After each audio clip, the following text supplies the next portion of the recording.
Hey there, neighbors and naysayers. March 21st, 2026.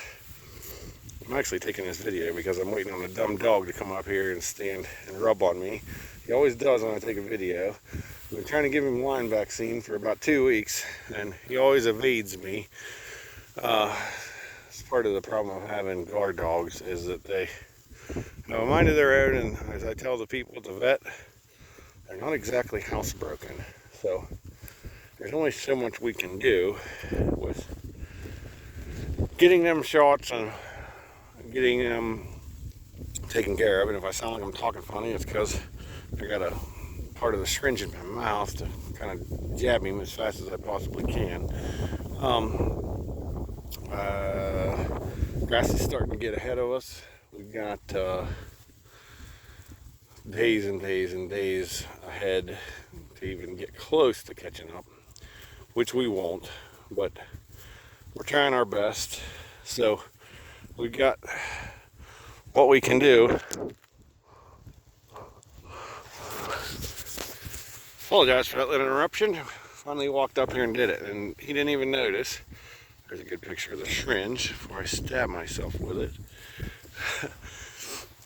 Anyway, then you stop because while your hands quit shaking. He's not known to bite, but you never know with these guard dogs. They just kind of do their own thing, and people might chastise me for doing those things.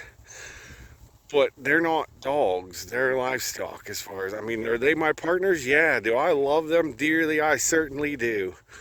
But they're not dogs in the typical sense of the word. They're not housebroken. They're not leash trained. I don't think Butter's even ever had a collar on.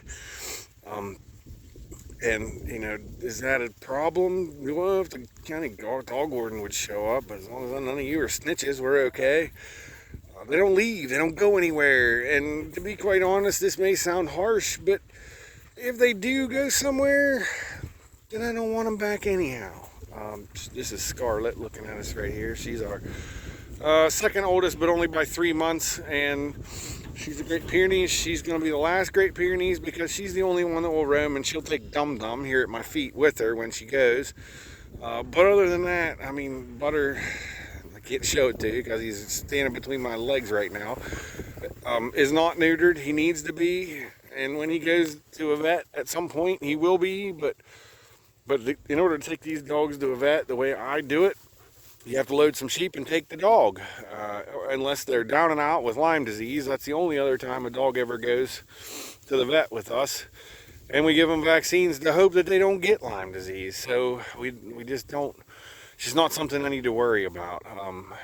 And you can call me irresponsible if you want, I don't care. But we just don't bother. Things just seem to work out okay. And unfortunately, that's why Butter's here. Butter is Petunia's son, and Jasper, our chicken guard dog, because she's not fixed either. But these dogs so rarely come in heat that it was just kind of a whoops thing, and we got Butter, and that's okay. We like him just fine too. So anyway, end of the dog tutorial. Took a forage sample yesterday, sent it in, I'll share the results. At the grazing council meeting, pasture walk here on Thursday, but I expect it to be high in water. I expect it to be what we need for the class of livestock we're grazing, although it was one of the most undiverse pastures we have. So it could very well say that it's not going to meet the needs of some things, and that's the conversation we're going to have is what do we then need to do to meet it? Do we need to increase the legumes? Do we need to increase the forbs? What do we do? Is there some supplementation we can do? Of course, we're all grass fed, so that's kind of tough. But those are the things we're going to look at. Cows have been out for 2 days now. I may show them here in a little while. We're going to get frost tonight. Tonight's going to be 25 degrees. I'm a little concerned about putting them in a field because it's a pretty diverse field and it's got lots of clover in it. And I'm not worried about bloat. I never worry about bloat because I never have enough clover to need to worry about bloat. What I am concerned with is the ram eating the dog food right now, is the fact that they'll go through and clip it and it might frost out overnight because they clipped it. So that's always a concern. So I'm gonna wait until the absolute last minute I can turn them out tonight into that field and hope that they don't graze enough of the clover to hurt anything.